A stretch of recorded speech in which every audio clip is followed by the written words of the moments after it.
తను మార్స్ గ్రహానికి చెందిన వాడినని, ప్రస్తుతం భూమిపై పునర్జన్మించారని అప్పట్లో సంచలనం సృష్టించిన రష్యా కుర్రాడు బోరిస్కా కిపియానోవిచ్ ఇప్పుడు కనిపించడం లేదు. తానే కాదు, తనతో పాటు తల్లి నాడియా కూడా ఇప్పుడు ఎక్కడ ఉన్నారో ఎవ్వరికీ తెలియదు. ఇప్పుడు ప్రపంచానికి ఆ కుర్రాడు ఎందుకు గుర్తుకొచ్చాడా అని అంతా అనుకోవచ్చు. దానికి కారణం కూడా ఉంది.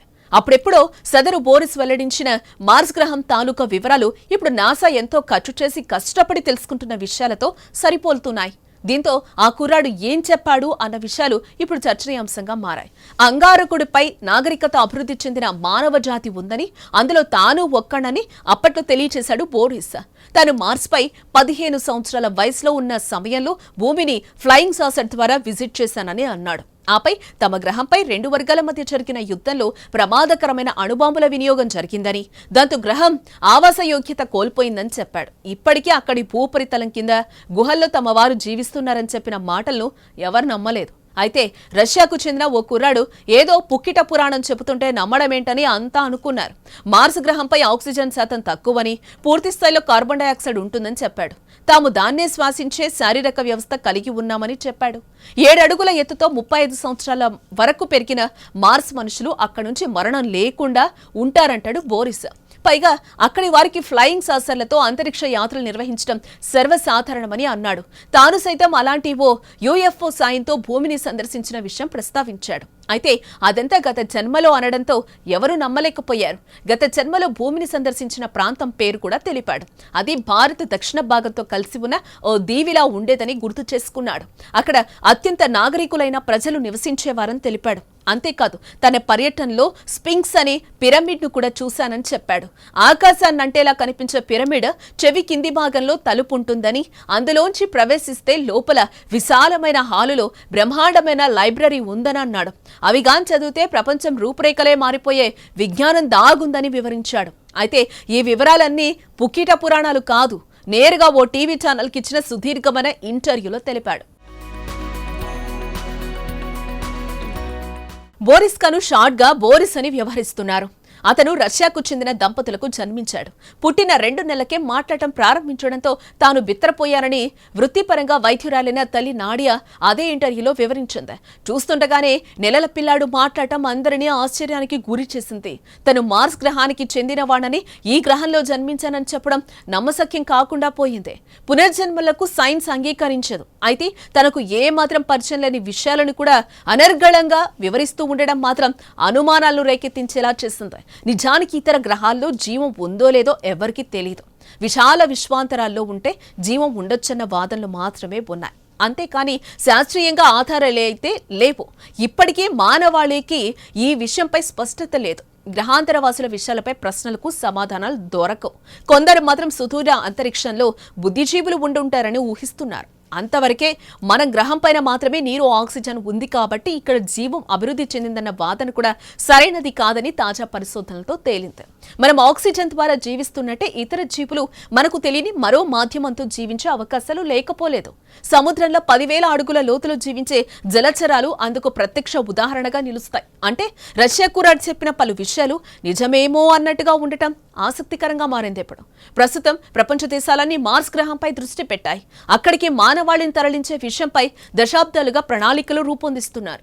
కనీసం 7 నుంచి 8 నెలల కాలం ప్రయాణించితే కానీ చేరడం సాధ్యం కాని మార్స్ ప్రయాణం ఇప్పటి వరకు యంత్రాలకే పరిమితమైంది.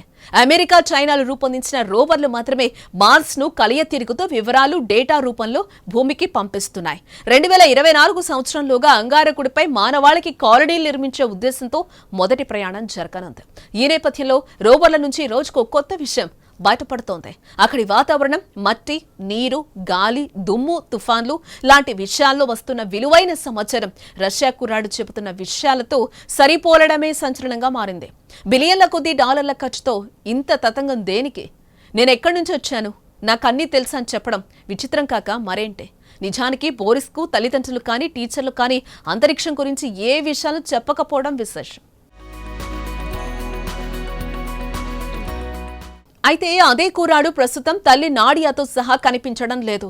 మరి తాను మార్స్ గ్రహానికి వెళ్లిపోయాడా లేక అజ్ఞాతంలో ఉండిపోయాడా అన్నది సస్పెన్స్ గా మారింది. అయితే రష్యానే తనని ఎక్కడో దాచుంచిందని యూఫలాజిస్టులు చెప్తున్నారు. నిజానికి బుద్ధిజీవులన్నా యూఎఫ్ఓల విషయాల కన్నా యుఫాలజిస్టులకు మహా ఇష్టం. గ్రహాంతరవాసుల విషయాలను అమెరికా, రష్యాలు కావాలనే దాచుంచాయని వారు నమ్ముతూ ఉంటారు. కేవలం తమ దేశాలే ఏలియన్లతో కలిగే ప్రయోజనాలను వాడుకోవాలని ఇలాంటి కుట్రలు చేస్తుంటాయని వారు ఆరోపిస్తూ ఉంటారు. ఇక బోరిస్ విషయానికి వస్తే, బోరిస్ ఇంటర్వ్యూ ఇచ్చినప్పటి వయసుతో చూస్తే ఇప్పుడు 25 సంవత్సరాల యువకుడు. తాను చిన్నప్పుడు పిల్లలకు దూరంగా ఉండేవాడు. వారిని తాను నచ్చేవాడే కాదు, అసలు తనను పిల్లాడిలా అనుకునేవాడే కాదు. ఈ విషయాన్ని తల్లిదండ్రులు చిన్నప్పుడే గుర్తించారు. పిల్లలు సాధారణంగా 6 నెలలు గడిచేదాకా మెడలు నిలబెట్టలేరు. కానీ బోరిస్ కేవలం 2 వారాల్లోనే మామూలు మనుషుల అటు ఇటు మెడలు తిప్పి చూసేవాడని తల్లి చెప్తోంది. చిన్న వయసులోనే మాట్లాడటం కూడా ఆశ్చర్యంలో ముంచేసింది.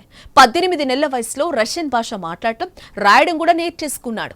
రష్యాలో 5 సంవత్సరాలు నిండనిదే కిండర్ గార్డెన్లో చేరడం అసాధ్యం. కానీ 2 ఏళ్ల వయసులోనే టీచర్ల నాలెడ్జికి పరీక్ష పెట్టేవాడు బోరిస్.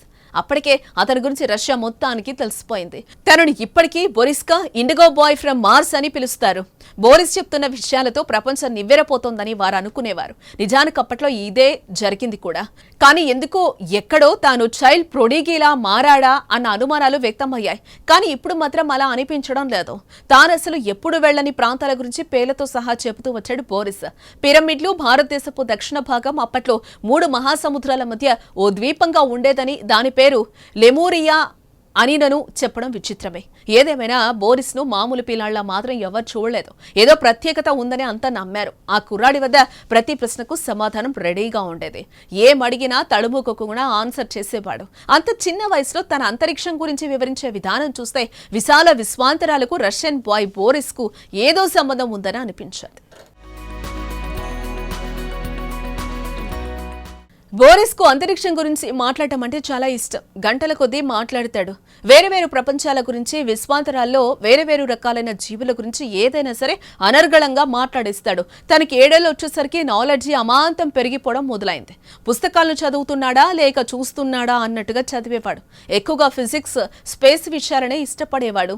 ఆ వయసులోనే టాప్ సైంటిస్టులకు తెలియని విషయాలను ప్రస్తావించేవాడు. పరిశోధకుల ఊహలకు కూడా అందని అంశాలను ప్రస్తావించేవాడు. అయితే ఈ అపారమైన నాలెడ్జి విషయంలో బోరిస్ పై చైల్డ్ సైకాలజిస్టులు, సైంటిస్టులు తమకు తెలిసిన పరీక్షలు గంటలు, రోజుల పాటు జరిపారు. చివరకు అతను అసాధారణ జీవిగా నిర్ధారించారు. బోరిస్ చెబుతున్న విషయాలు కూడా నమ్మలేని విధంగానే ఉంటాయి. మార్స్ గ్రహంపై జరిగిన యుద్ధాల కారణంగా అక్కడి వారు తరచూ భూమికి వస్తూ ఉండేవారని, వారు భూమి ఎదుర్కొంటున్న సమస్యలకు పరిష్కారం చూపిస్తారని చెబుతూ ఉంటాడు.